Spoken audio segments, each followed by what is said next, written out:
Hello, my name's Stephen Last, and I serve as the Director of Community Groups here in the Capital Press family. I'm pleased to join you today to continue our Advent devotions. And as we've done on those other days, let's begin with the call to worship. It comes from Psalm 103. Bless the Lord, O my soul, and all that is within me. Bless his holy name.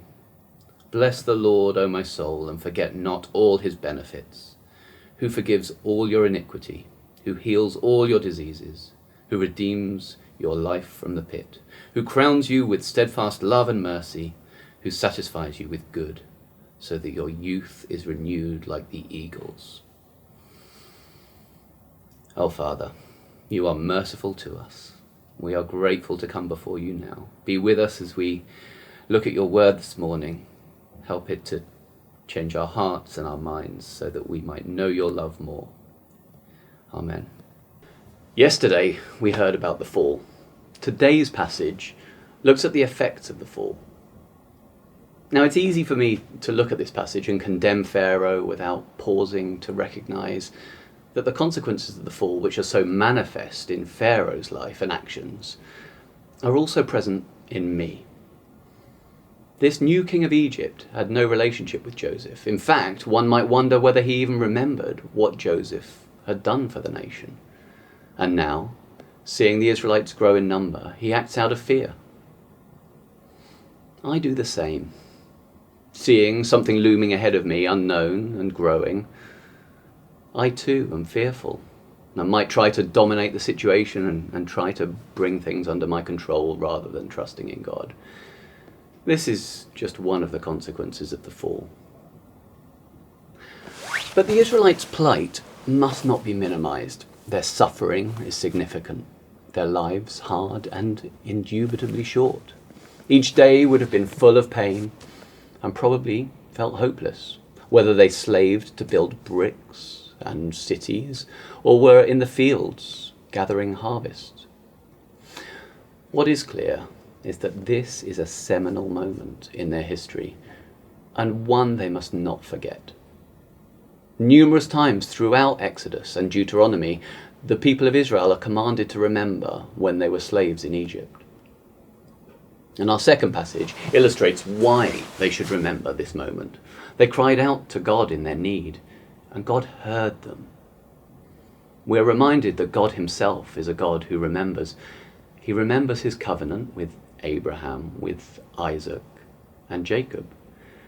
Their God, our God, is a God who makes and keeps promises. The God of the Bible is no God of deism, one who creates the world, sets it in motion and then withdraws. No, the God of the Bible is present in his creation. He interacts with his people. He remembers. He sees. And he knows. This last verse is pregnant with promise. It points forward to his bringing them out of slavery. And in Hebrew, of course, knowing is so much more than a simple awareness of a set of facts. God knowing includes his involvement. He's fully aware of our pain in this life.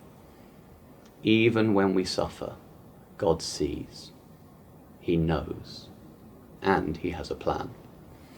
In this case, we know his plan unfolds through the life of Moses, who leads God's people from slavery to freedom. And this completes what the Israelites are to remember.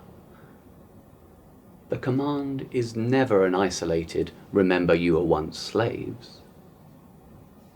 No, they are to remember their time in slavery in order to remember who God is. Take Deuteronomy 5:6. I am the Lord your God who brought you out of the land of Egypt, out of the house of slavery.